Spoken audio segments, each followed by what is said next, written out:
Never be ashamed of your humble beginning. Sometimes the broken plates of your past are what teach you value of a full table. As I stir this pot, let me tell you my story. I used to think life was unfair.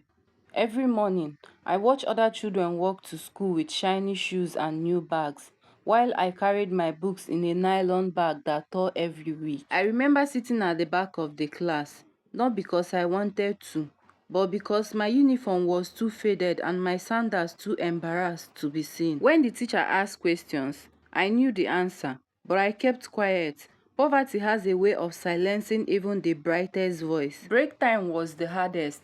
Everyone rushed out with snacks and drinks, while I stayed behind pretending to read. But the truth is, I was counting down minutes until the bell rang so I could go home and drink water to fill my stomach. Yet, despite everything, I loved learning.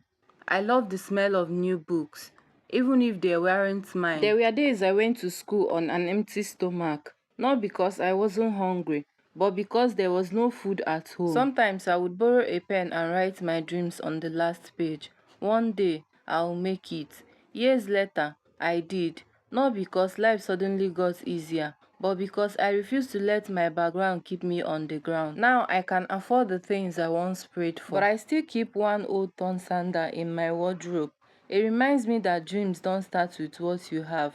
They start with what you believe in. Some of the strongest people you ever meet once walked to school barefoot and still carried dreams bigger than their pain. Just remember this: contentment is a great virtue. That you are suffering today doesn't mean life will not be rosy for you tomorrow. Keep your hope and faith alive. Keep believing. To everyone going through one challenge or the other, joy is coming. No condition is permanent. When you feel like giving up, at that point when it feels like all hope is lost, let my story inspire you. Let my story be an inspiration. Let my story give you strength that no condition is permanent. Thank you for watching. See you on my next vlog.